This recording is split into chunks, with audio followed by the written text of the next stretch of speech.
Okay, before you get started I need to inform you about how to behave professionally in the workplace. Alright then, I'm listening. First of all, acting professionally means being responsible for everything that you do, and keeping personal feelings to yourself. How do you mean personal feelings? Well, you may not get along with all of your colleagues, but rather than losing your temper and picking a fight you should simply carry on working. Ah, I see. But what if the person is constantly distracting or annoying me? Report the person to me, and I will deal with him. Okay, no problem. Good to know.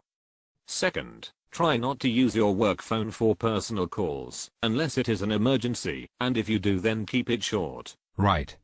Now, sometimes you will have to work as a team, and you may not like the people who you are working with, because of racial, religious, or cultural differences.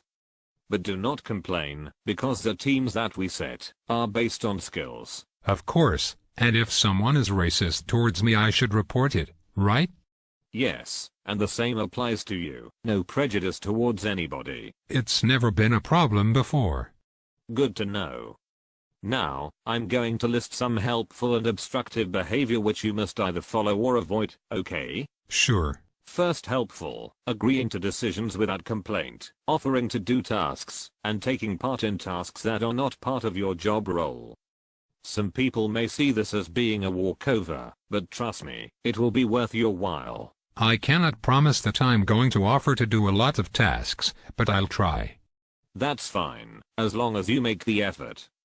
Obstructive is basically the opposite, disagreeing and complaining about decisions, refusing to do tasks, and refusing to do anything outside your job role. Well, I won't complain about decisions, but I may disagree. As long as you are polite about it, that will be fine too. Okay, no problem. But, now I have to tell you about the different forms of communication. Passive, aggressive and responsive? Yes, do you know about them already? No, but I have heard them mentioned before. I see. Well, passive communication means staying in the background during meetings, and not contributing much, or when contributing showing little confidence in your own ideas. That definitely isn't me. I've always been able to assert myself. Then make sure you're not an aggressive communicator. This means believing that you are right, and not accepting any other ideas. You simply dismiss them, and push your idea. Well, I'm always confident in my ideas, but I don't think I've ever ignored another person's idea. That's very good. It means that you may be a responsive communicator. This is respecting other people's ideas, and being willing to listen. This also means disagreeing politely. That sounds more like me. If it wasn't for your reference, I would think you were being cocky. I guess that's something I have to work on then. Maybe so. Now this is the last thing I need to inform you of, the benefits of being organized. Being organized means that you take responsibility for your belongings, manage your time well, know where items important to your job are, and keep your files in order. Take responsibility for my belongings.